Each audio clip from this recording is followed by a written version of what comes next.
రామాపురం అనే గ్రామం. ఆ గ్రామంలో రామయ్య అనే ఒక పేద తండ్రి ఉన్నాడు. ఆ పేద తండ్రికి ముందు భార్య చనిపోయింది. చనిపోవడం వల్ల ఆ భార్యకు ఒక కూతురు పుట్టింది. ఆ కూతురు వల్ల మళ్ళీ రెండో పెళ్లి చేసుకోవడం తప్పలేదు ఆ తండ్రికి. కానీ ఆ మారేటి కూతుర్ని చూడడానికి ఆ తల్లి ఒప్పుకోవట్లేదు. తర్వాత కథలోకి వెళ్ళి చూద్దాం. సీత, ఏం చేస్తున్నావే? ఇలా వర్షం పడుతుంది, బయటికి వెళ్ళి బట్టలు తీయు. ఆ పిన్ని, వస్తున్నాను, తీస్తాను పిన్ని. వసే, ఎప్పుడు ఇంట్లో కూర్చోవడమే, పనులు చేయడం ఇష్టం ఉండదే నీకు? ఎందుకే అంతసేపు దాన్ని అలా తినేస్తావు?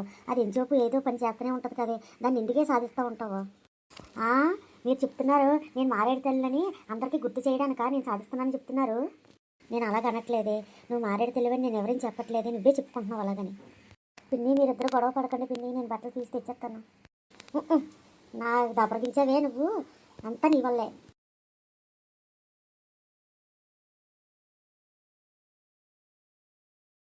అమ్మా సీత, ఎందుకమ్మా వర్షంలో తడుస్తున్నావు? జ్వరం వచ్చేస్తుంది రా అమ్మా.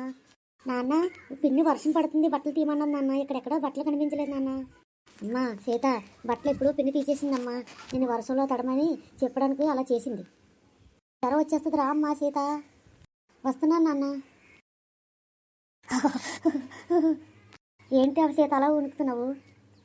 నాన్న, జ్వరం వచ్చినట్టుంది నాన్న, వర్షంలో తడ్డం వల్ల. ఉండమ్మా, ట్యాబ్లెట్లు తీసుకొస్తాను అయితేనే. ఏంటే సీత, పడుకున్నావే? లేచి పని చేయవా? ఏంటే నువ్వు వర్షంలో తడిసినట్టు చేసేదాన్ని, ఇప్పుడు జ్వరం వచ్చింది. ఏంటే నువ్వు ఎలా తయారవ్వవు? దాన్ని ఇట్టి సాధించున్నావేంటే? నువ్వేదో దాన్ని బాగా చూసుకుంటావని నిన్ను పెళ్లి చేసుకుంటే దాన్ని ఇట్టి సాధించున్నావేంటే? ఏంటి నేను సాధించున్నానా? మీరే 10 సార్లు నన్ను సాధించున్నారు అంటున్నారు. ఎవరైనా ఆలకించడం ఏమనుకుంటారంటే ఇది సవత్తల్లి నిజంగా సాధించిందేమో అనుకుంటారు. ముందు లేచి వంట చేస్తున్నావా లేదా?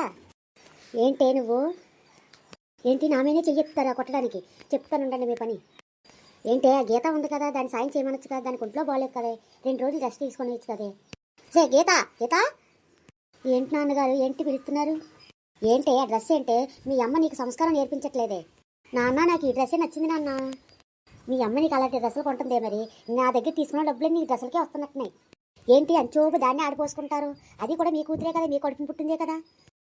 ఎందుకు నాన్న గొడవ పడతారు? పిన్ని, నువ్వు గొడవ పడకండి నాన్న, నేనే లేచి వంట చేస్తాను. నువ్వు 2 రోజులు రెస్ట్ తీసుకో అమ్మా సీత, నువ్వు లేక అవసరం లేదు. మీ పిన్నిని మీ చెల్లి చేస్తారులే.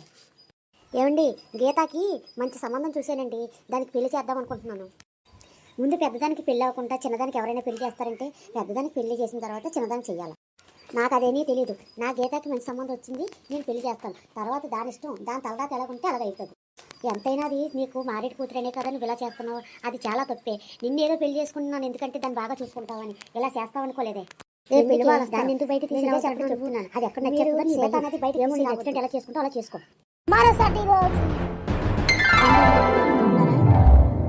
రెండమ్మ చెల్లెమ్మ బాగున్నారా? బావగారు అందరూ బాగున్నారా? అందరూ బాగానే ఉన్నాం వదిన గారు. ఇలా మాట్లాడుతూనే ఉంటారా? పిల్లని ఏమైనా చూపించడం ఏమన్నా ఉందా? రెండని గారు కూర్చొని రెండని గారు. అమ్మా గీత, రామ్మ, పెళ్లివారు వచ్చారు చూడడానికి నిన్ను. హలో, నమస్తే, బాగున్నారా అందరూను? ఇదేంటి ఇలాగా చేతులు ఎట్టకుంటేనే నమస్తే అని చెప్పేస్తుంది? ఇదేంటి నాకు అర్థం కావట్లేదు. ఇదేం కోళ్ళు మనకి? నీకు ఇలాంటి కాళ్ళే రావాలి. అమ్మా, ఆ అమ్మాయి ఎవరమ్మా? వాటిని చూస్తుంది. ఏ అమ్మాయిరా? ఎక్కడ? అమ్మా, ఆ అమ్మాయి నాకు బాగా నచ్చిందమ్మా. అమ్మాయిని చూస్తుంటే అచ్చు లక్ష్మీదేవిలాగే ఉందమ్మా. అవునరా, ఆ అమ్మాయి కళ, ఆ అమ్మాయి అంతా తీరు అంతా బాగుందిరా. అవునే, ఆ అమ్మాయిని చూస్తుంటే అచ్చం లక్ష్మీదేవిలాగా ఉంది. ఇలాంటి అమ్మాయి అయితే మన కాళ్ళ ఇంటికి సరిపోతుంది. బావగారండి, నేను ఒక మాట చెప్తాను, వింటారా? చెప్పండి బావగారు, ఏంటో చెప్పండి. ఆ అమ్మాయి ఎవరు? నాకు మొదటి భార్య ఉంది ఇక్కడండి. ఆవిడ చనిపోయడం వల్ల ఆవిడకి ఒక కూతురు పుట్టింది. ఆవిడ చనిపోవడం వల్ల ఈవిడ చేసుకున్నాను. ఓహో, మొదటి భార్య కూతురా? ఏమి అంటున్నావు? ఏంటి? అండి, మొదటి భార్య కూతురు అంటున్నారు. ఆవిడ చూస్తుంటే ఈవిడ మారేడు తల్లి. ఎందుకంటే ఈవిడికి ఏమీ పెట్టదు. మనం ఆ పిల్లని చేసుకున్నాను, మనం ఈ పిల్లని చేసుకోవడం బెస్ట్. అమ్మా, నేను కట్నం గురించి అది ఆలోచించలేదమ్మా. నాకు ఆ అమ్మాయి నచ్చింది, నేను ఆ అమ్మాయినే చేసుకుంటాను. మీ చిన్న అమ్మాయికి ఎట్టిన కట్నం మీ పెద్ద అమ్మాయికి పెడతారా బావగారు? అవును బావగారు, నేను ఎలాగా పెద్ద అమ్మాయికి పెట్టినట్టు చిన్న అమ్మాయికి పెట్టినట్టు పెద్ద అమ్మాయికి ఇద్దరికి సమానమే. ఇది ఎక్కడ న్యాయం? అలాగే ఉండదు. మా అమ్మాయి కట్నం చిన్న అమ్మాయికి ఎక్కువే పెడతాం కట్నం. ఏంటే వాళ్ళ అమ్మ తీసుకొచ్చిన కట్నం దానికి పెట్టమని చెప్పింది, ఇది నీ ఇష్టమా? ఇది ఎక్కడ విడ్డూరమో కట్నం తీసుకొచ్చిందంట ఆవిడ, ఈయనంటే వీళ్ళ అమ్మాయికి ఇస్తున్నాడంట. ఇది ఎక్కడ గొప్ప. అమ్మాయి ఒకసారి ఇలా రా అమ్మా. చెప్పండి. నువ్వేం చదువుకున్నావమ్మా? నేను చదువుకున్నా తక్కువేనండి. నేను ఎక్కువ చదువుకోలేదండి. నేను 5వ తరగతి చదువుకున్నాను. వంట అది చేయడం వచ్చా లేదా? వంటంతా నేనే చేస్తానండి. ఇవన్నీ గొప్పలు చెప్పుకొని నీ పెళ్ళి నువ్వే చేసుకోవాలనుకుంటున్నావు, నాకు తెలుసులే. అందుకే నేను ముందే చెప్పాను మీ నాన్నకి నిన్ను తీసుకుని రావద్దని. నువ్వు వెనకాతల నుంచి వచ్చి వాళ్ళకి ఎందుకు కనిపించావే? లేదు పిన్ని, నేనేమో ఏదన్నా తీసుకొద్దాము టీయా కాఫీ అని అడగడానికి వచ్చాను, అంతే తప్ప నేను కనిపించి వాళ్ళకి ఇష్టపడతారని కాదు పిన్ని. సరే బావగారు, నాకు మీ అమ్మాయి బాగా నచ్చింది, మా అబ్బాయి కూడా బాగా నచ్చింది. మా అబ్బాయి మీ అమ్మాయినే చేసుకుంటా ఉంటున్నాడు సీతని. మనం పెళ్లి ముహూర్తాలు పెట్టుకుందాం. ఈ సంబంధం నేను తీసుకొచ్చాను మా అమ్మాయిని చేసుకుంటానని.